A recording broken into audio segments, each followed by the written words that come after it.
चंदन गांव की सावित्री एक गरीब बूढ़ी औरत है। कुछ साल पहले तक वो लोगों के घर काम करके पैसे कमाती थी, लेकिन अब उम्र के बोझ से लाचार होकर उसे काम छोड़ना पड़ा। उसकी दो बेटियां हैं, मीरा और कविता। मीरा सिलाई का काम करती है और कविता छोटे बच्चों को ट्यूशन पढ़ाकर घर चलाती है। कविता, तुझे बताया था मेरी दवा खत्म हो गई है। शाम को लौटते वक्त लेती आना बेटा। माँ, महीने के आखिर में एक पैसा भी नहीं बचा है। हर कुछ दिन में दवा बाजार का खर्चा। मैं थक चुकी हूँ सब कुछ संभालते संभालते। क्या करूँ? बेटा, खुद कुछ कर नहीं सकती, इसलिए तुम लोगों पर ही निर्भर हो। मुझे भी अच्छा नहीं लगता हर बार तंग करना। सब कुछ मुझ पर ही क्यों? कभी मीरा से भी कुछ बोल सकती हो, वो भी सिलाई करके अच्छा कमाती है। कुछ दिन पहले उससे ही पैसे लिए थे, इसलिए अब शर्म आती है दोबारा कहने में। उस वक्त तो शर्म आती है, लेकिन मुझसे कुछ कहने में हिचक नहीं होती। सच कहूँ तो अब और नहीं झेला जाता। कब इस बोझ से छुटकारा मिलेगा, कौन जाने। मेरी बेटियां कितना संघर्ष करती हैं। जहाँ बाकी लड़कियां शादी करके अपनी जिंदगी सजा रही हैं, वहाँ मेरी वजह से यह बोझ उठा रही हैं। मैं अब कोई पैसा नहीं दे सकती। मीरा आए तो उससे दवा के लिए पैसे मांग लेना। सब कुछ तुम्हारे और घर के पीछे लग जाए तो खुद के लिए क्या बचेगा? ठीक है। ठीक है बेटा, मैं मीरा से कहूंगी। तू अपने काम पर जा, ध्यान रखना। कविता चली जाती है। बूढ़ी सावित्री खुद को अपनी बेटियों की जिंदगी पर बोझ की तरह महसूस करने लगती है और उसकी आंखों से आंसू बहने लगते हैं। उधर मीरा पास के घर अपने सिले हुए कपड़े देकर पैसे लेकर लौट रही थी। चलो, आखिरकार कुछ पैसे आए। थोड़ा खुद के लिए रखूंगी, बाकी माँ को दे दूंगी। तभी दूर से एक गांव का गुंडा भैरव उसे देख लेता है। सालों से वो मीरा के पीछे पड़ा है कि उससे शादी करेगा, लेकिन मीरा उससे नफरत करती है। फिर भी भैरव उसका पीछा नहीं छोड़ता। अरे वाह वाह वाह वाह वाह। आज तो सुबह सुबह अपनी होने वाली बीवी के दर्शन हो गए। चलो ज़रा मिलते हैं। भैरव जैसे ही मीरा के सामने आता है, मीरा डर से सहम जाती है। तुम तुम यहाँ क्या कर रहे हो? अरे, ये गांव सिर्फ तुम्हारा है क्या? तुम घूम सकती हो तो मैं भी तो घूम सकता हूँ। मेरे रास्ते से हटो। क्यों बीच में खड़े हो? अरे अरे अरे, इतनी जल्दी भी क्या है? चलो थोड़ा बातें तो कर लेते हैं। मुझे जाने दो भैरव, नहीं तो मैं लोगों को बुला लूंगी। ओहो, इसमें गुस्सा होने वाली कौन सी बात है? मैं बस बातें तो करना चाहता हूँ, वो भी अपनी होने वाली बीवी से हैं। कितनी बार कहूँ, मैं तुमसे शादी नहीं करना चाहती। मुझे तुमसे नफरत है। पसंद करो या ना करो, शादी तो तुम मुझसे ही करोगी। तुम्हारी डोली मैं ही उठाऊंगा। हाँ, मैं मर जाऊंगी लेकिन तुमसे शादी नहीं करूंगी। रास्ता छोड़ो मेरा। अरे अरे, इतना क्या शर्माना। हाँ, चाहे तुम जो कहो। मैं ही हूँ तुम्हारे दिलों का राजा, तुम्हारा शहजादा, तुम्हारा बादशाह। तुम मुझे ही मिलोगी बेगम। हाँ। मीरा डर के मारे रोती हुई वहां से भाग जाती है।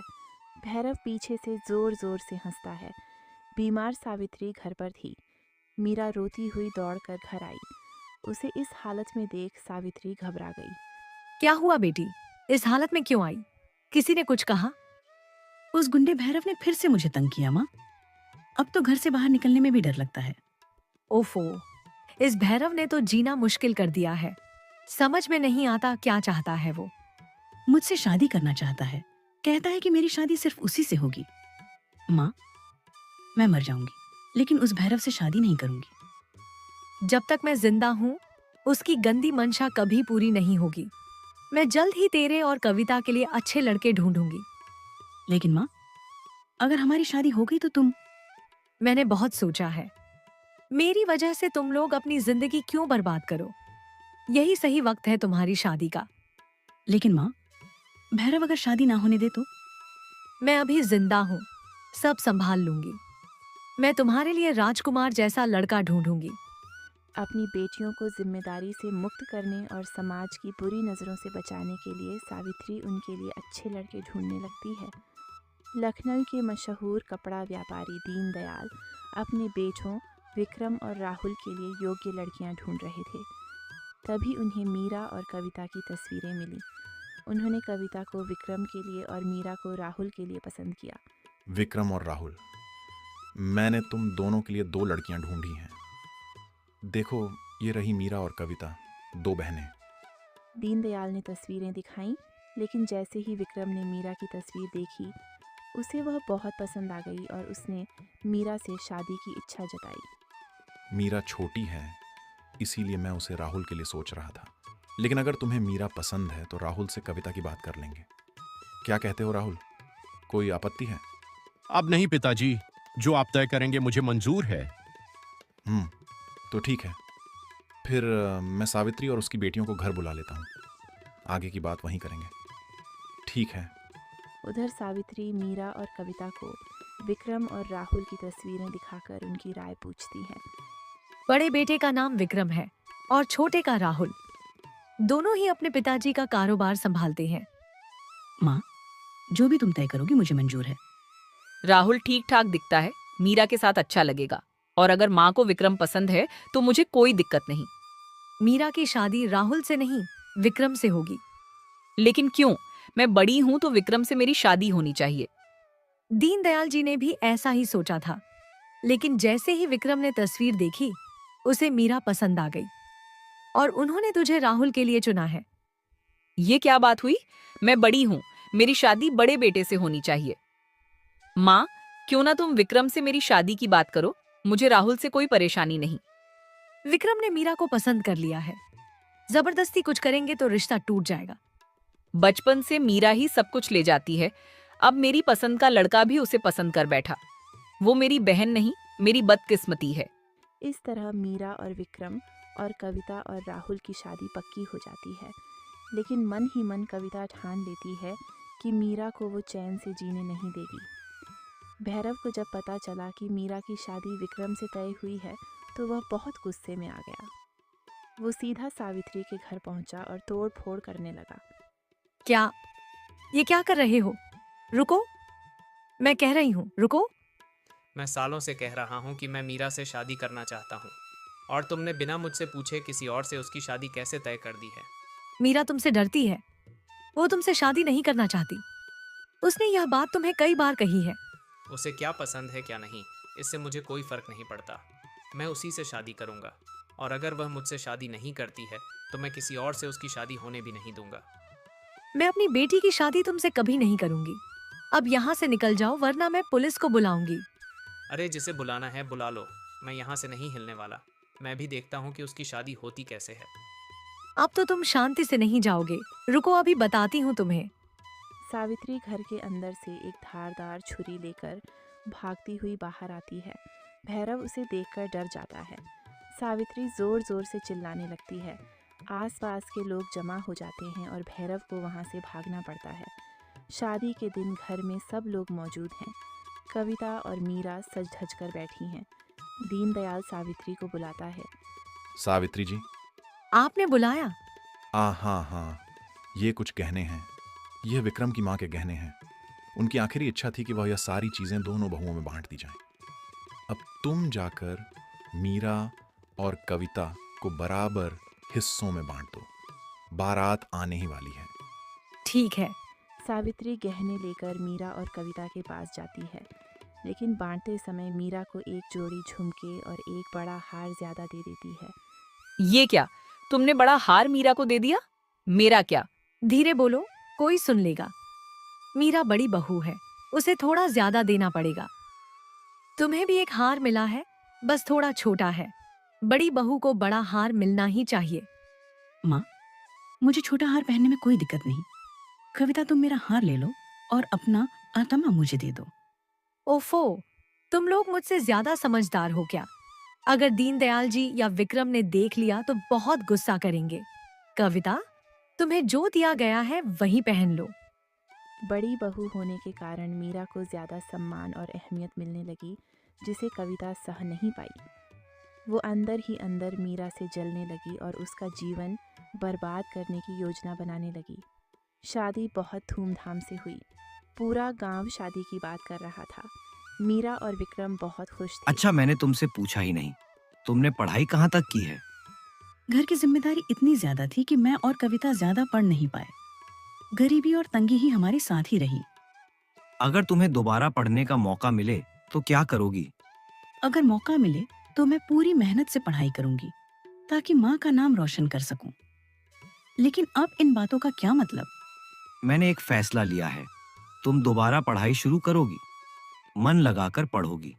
तुम्हारी पहचान सिर्फ मेरी पत्नी के रूप में नहीं होगी। सच कह रहे हैं? मैं फिर से पढ़ाई कर सकती हूँ? हाँ हाँ बिल्कुल, पढ़ाई की कोई उम्र नहीं होती है। मैं कल ही जाकर सरकारी स्कूल में तुम्हारे दाखिले की बात करूंगा। मैं पढ़ाई में बहुत अच्छी नहीं थी, लेकिन दिल से पढ़ना चाहती थी। बाद में सिलाई करके कुछ पैसे कमाती थी ताकि माँ की मदद कर सकूं। अब तुम पढ़ाई शुरू करो। मुझे पूरा भरोसा है कि तुम बहुत आगे जाओगी। और माँ की चिंता मत करो। मैंने उनकी देखभाल के लिए आदमी तय कर दिया है, तो वह देखेगा, है ना? मीरा के दिल में खुशी की लहर दौड़ जाती है। उसे ऐसा ही जीवन साथी चाहिए था। विक्रम के सहयोग से उसका आत्मविश्वास बढ़ता है और वह फिर से सपने देखने लगती है। जहां मीरा और विक्रम की ज़िंदगी खुशहाल चल रही थी, वहीं राहुल और कविता की ज़िंदगी बिल्कुल उल्टी थी। राहुल कविता से हमेशा अच्छा व्यवहार करता, लेकिन कविता हमेशा झगड़ा करने को तैयार रहती। इस घर में रहना मुश्किल है, ना आराम है ना शांति। दिन भर कटती हूँ और बदले में क्या मिलता है? हाँ, शांति शांति शांति। क्या हुआ तुम्हें? फिर से इतनी नाराज क्यों हो? कुछ नहीं, दिन भर तुम बस किताबों में घुसे रहते हो। मैं ही सब कुछ झेलती हूँ। तुमसे शादी करके कोई सुख नहीं मिला। अरे ऐसे क्यों बोल रही हो? क्या हो गया? किसी ने कुछ कहा क्या? तुम क्या करोगे? तुम तो डरपोक हो। अरे बस बहुत हो गया। मैं हमेशा प्यार से बात करता हूँ। इसका मतलब ये नहीं है कि तुम मुझे इस तरह से जलील करती रहो। फालतू की बात करती हो। अगर हिम्मत है तो जाकर अपने भाई और उसकी बीवी से उलझो। सिर्फ मुझ पर चिल्ला सकते हो। अरे तो मैं उनसे क्यों उलझूं? क्या मेरे सींग हो गए हैं क्या? जाकर उनको मार दूं? उनसे मेरा क्या लेना देना? फालतू की बात करती हो। मैं दिन भर काम करती हूँ, घर संभालती हूँ, और मीरा वो आराम से पढ़ाई करती है, बस इसलिए क्योंकि वह विक्रम की पत्नी है। कविता, ये तुम्हारा वहम है। तुम और भाभी दोनों ही इस घर की बहुएं हो। दोनों का सम्मान बराबर है। सच? एक बार अपने आप को देखो। पिताजी सारे काम विक्रम को देते हैं और तुम उनके बिजनेस में बस एक सहायक हो। जहाँ तुम्हारा कोई मान नहीं, वहाँ तुम्हारी बीवी को क्या मिलेगा? कविता की बातें राहुल के मन में गहरी चुभ जाती हैं। अब वो अपने भाई और पिता के प्रति जलन और नाराज़गी महसूस करने लगता है। अगली सुबह सुबह कविता रसोई में राहुल के लिए नाश्ता बनाने जाती है। तभी मीरा भी रसोई में आती है। कविता, आप थोड़ी देर में राहुल के लिए नाश्ता बना देना। पहले मैं बना लूं? क्यों? मैं पहले आई हूँ तो नाश्ता मैं बनाऊंगी, तुम बाद में करना। कविता, समझिए ना, उन्हें विक्रम को जल्दी काम पर जाना है, शहर से बाहर। और राहुल तो घर में ही है ना। राहुल यह सारी बातें बाहर से सुन रहा था। वो धीरे से मीरा के पीछे आकर खड़ा हो जाता है। तो अगर दादा शहर जा रहे हैं तो फिर तो मेरा कोई काम ही नहीं हो सकता। हमेशा उन्हीं का नाश्ता पहले बनेगा और मैं इंतजार करूंगा, है ना? राहुल, मैंने ऐसा मतलब नहीं निकाला। आप तो घर पर हैं, इसलिए थोड़ी देर से भी नाश्ता हो जाए तो कोई परेशानी नहीं। मुझे अभी नाश्ता चाहिए। आज मेरा नाश्ता पहले बनेगा। अगर दादा इंतजार नहीं कर सकते हैं तो बाहर खा लें। बस, पर राहुल, विक्रम को जरूरी। कविता, मेरा नाश्ता पहले बनाओ। मैंने कह दिया ना, मुझे किसी की बात नहीं सुननी है। ये रसोई किसी एक की नहीं है, समझ लो। राहुल के इस बदले हुए व्यवहार से मीरा बहुत दुखी होती है। शादी के बाद पहली बार राहुल ने उससे ऐसे गुस्से में बात की थी। वो चुपचाप खड़ी रह जाती है, कुछ समझ नहीं पाती। मीरा चुपचाप सिर झुकाकर कमरे में आती है। विक्रम बिना उसे देखे बोलता रहता है। मुझे तो लगा तुम नाश्ता लेकर आई हो। खैर, अब समय नहीं बचा है, बहुत देर हो गई है। अब मैं जाता हूँ। नाश्ता बनाने देती तो जरूर बना लाती, लेकिन रसोई में घुसते ही मुझे अपमान सहना पड़ा। क्या मतलब? किसने तुम्हें अपमानित किया? अरे किसकी इतनी हिम्मत हुई? बताओ मुझे। कोई नहीं, छोड़ो। तुम्हें तो देर हो रही है, चलो मैं तुम्हें बाहर तक छोड़ देती हूँ। बात मत घुमाओ मीरा। साफ साफ बताओ, किसने तुम्हें अपमानित किया? जब यहाँ पर मैं हूं तो कौन ऐसी जुर्रत कर सकता है? कुछ खास नहीं हुआ। मैं नाश्ता बनाने गई थी, राहुल चिल्लाकर बोले कि अब से उसका नाश्ता पहले बनेगा। और कहाँ, रसोई किसी एक की नहीं है। बताओ, क्या राहुल ने ऐसा बोला? मीरा, तुम सच कह रही हो? वो तो कभी ऐसी बात नहीं करता। मैं भी यही सोच रही थी। पहली बार उन्होंने इस तरह गुस्से में मुझसे बात की। पता नहीं उन्हें क्या हो गया है। ओहो, उसकी हिम्मत बहुत बढ़ गई है। रुको, आज मैं उसको सबक सिखाता हूँ। छोड़ो ना, सुबह सुबह झगड़ा मत करो। शायद कविता से लड़ाई हुई हो, इसलिए गुस्से में है। तुम निकलो, देर हो रही है। तुम कह रही हो इसीलिए जा रहा हूँ, वरना आज उसे दिखा ही देता। विक्रम काम के लिए लखनऊ रवाना हो जाता है। मीरा राहुल के व्यवहार को याद कर दुखी होती है। कुछ दिन बाद दीनदयाल 10 बीघा ज़मीन खरीदकर उसका मालिकाना हक विक्रम के नाम कर देता है। ये बात जैसे ही कविता को पता चलती है, वह राहुल को सब बता देती है। राहुल गुस्से में दीनदयाल से बात करने जाता है। पापा, बचपन से आप जो कहते आए हैं मैंने वही किया, कभी आपका विरोध नहीं किया। लेकिन आप मेरे साथ ऐसा करोगे मैंने सोचा भी नहीं था। ये क्या बातें कर रहे हैं? मैंने क्या कर दिया?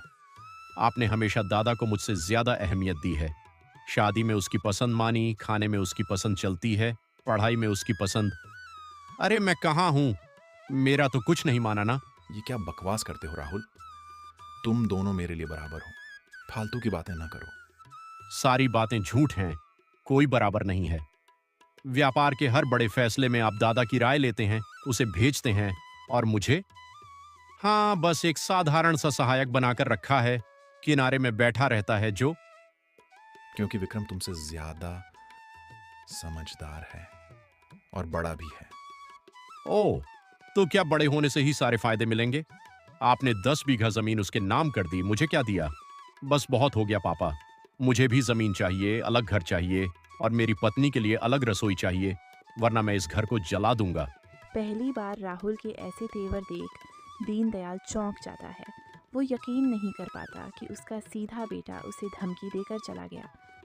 कुछ दिनों बाद दुखी दीनदयाल 2 कागज लेकर विक्रम के पास आता है। पापा, आप इतनी रात को जाग रहे हैं, सब कुछ ठीक तो है ना? जिंदगी भर सारी जिम्मेदारी तुम्हें दी है, आज आखिर एक जिम्मेदारी सौंपने आया हूं। उम्मीद है कि तुम हमेशा की तरह इसे भी निभाओगे। ऐसा क्यों कह रहे हो पापा? आप तो बस कहिए, करना क्या है? तुम्हारी माँ के जाने के बाद मैंने बहुत कोशिश की कि तुम दोनों बेटों को खुशियां दूं, शायद पूरी तरह से सफल नहीं रहा। पापा, आपके कारण ही तो हम आज इस मुकाम पर हैं। आपने हमारी हर जरूरत पूरी की। एनवायरनमेंट है। तुम तो मुझसे खुश हो, लेकिन तुम्हारा छोटा भाई शायद नहीं। उसे लगता है कि मैं उसकी फिक्र करता ही नहीं। दीनदयाल कागज विक्रम को देता है। इन कागजों पर मेरी सारी जमीन दोनों बेटों के नाम पर बराबर बंटी हुई है। अगर मैं ना रहूं तो तुम अपने भाई को उसका हिस्सा प्यार से दे देना, समझ गए? पापा, आप ही सब कुछ हैं। आप खुद राहुल को समझा दीजिए ना। नहीं नहीं नहीं, वो मुझसे नाराज है। अब ये जिम्मेदारी तुम्हें देता हूं मैं। मुझे भरोसा है कि तुम संभाल लोगे। दीनदयाल विक्रम के सिर पर हाथ फेरता है और सोने चला जाता है। उसी रात नींद में ही उनकी मौत हो जाती है। विक्रम टूट जाता है, लेकिन राहुल में ज़्यादा दुख नहीं दिखता। दीनदयाल की मौत के बाद भी स्वार्थी कविता राहुल को भड़काती रहती है। देखो, जो डर था वही हुआ। तुम्हारे पिता सब कुछ विक्रम को दे गए, अब हमें उसका नौकर बनकर रहना पड़ेगा। मुझे यकीन नहीं हो रहा कि मेरे पापा मेरे साथ ऐसा कर सकते हैं। क्या तुम सच में उनके बेटे हो? कोई बाप ऐसा कर सकता है? चुप रहो, मैं कुछ नहीं समझ पा रही। क्या समझना है? अब सारी जिंदगी तुम्हारे दादा मजे करेंगे और हम देखते रह जाएंगे। ऐसा नहीं होने दूंगा। हम उनके सामने झुकेंगे नहीं। अब तो वो मीरा भी रसोई पर कब्जा कर लेगी, रोज झगड़े करेगी, तुम्हें बेइज्जत करेगी। अच्छा हुआ जो पापा मर गए, वरना मैं ही उन्हें मार देता। गद्दार। बाहर छिपकर खड़ा विक्रम यह सब सुन रहा था। कहती हूँ, किसी तरह विक्रम से वो 10 बीघा जमीन छीन लो, फिर हम राज करेंगे। छी छी छी छी छी। पापा को गए बस एक ही दिन हुआ है और ये लोग जमीन के पीछे पड़े हैं। राहुल को पापा के मरने का दुख ही नहीं है, बस लालच लालच लालच। ये सब सोचते ही विक्रम को राहुल और कविता से घृणा होने लगती है। वो चुपचाप वहाँ से चला जाता है। 1 महीने बाद मीरा और विक्रम सावित्री को लेकर नदी किनारे जाते हैं। वहीं वो राहुल और कविता को भी बुलाते हैं। ये दोपहर में सबको नदी के किनारे क्यों बुलाया है? आज सारे हिसाब साफ करने हैं, इसीलिए मैंने सबको बुलाया है। अच्छा, किस चीज का हिसाब? आज तुम्हारा यह भ्रम टूट जाएगा राहुल, और जो जहर तुम्हारे दिमाग में भर गया है वह भी साफ हो जाएगा। विक्रम दीनदयाल द्वारा दी गई जमीन के कागज राहुल को दिखाता है। ये देखो, ये जमीन 20 बीघा है, 10 तुम्हारी, 10 मेरी। घर भी पापा ने हमारे नाम पर बराबर बांटा है। बताओ। हाँ, मतलब मैं अब तक जो सोचता रहा वो सब गलत था। हाँ, और पापा की मौत के बाद जो बातें मैंने तुम्हारी पत्नी से सुनी, उसके बाद मैंने तय किया, अब हम अलग रहेंगे। अलग घर, अलग व्यापार और अलग रसोई। विक्रम और मीरा उन्हें 2 रसोई घर दिखाते हैं जो उन्होंने संपत्ति बंटवारे के बाद बनाए थे। अब रोज झगड़े नहीं होंगे। ये रही तुम्हारी रसोई, यहीं से तुम अलग खाना बनाओगे और जल्द ही हम अलग घर भी बना लेंगे। ये सब सुनकर राहुल और कविता को अपनी गलती का गहरा एहसास होता है। वो रोते हुए माफी मांगते हैं। दादा, मैंने कविता की बातों में आकर तुम्हें गलत समझा। लगा तुम और पापा मुझे नजरअंदाज करते हो। इसी गलतफहमी में मैंने बहुत बुरा बर्ताव किया। मुझे माफ कर दो दादा।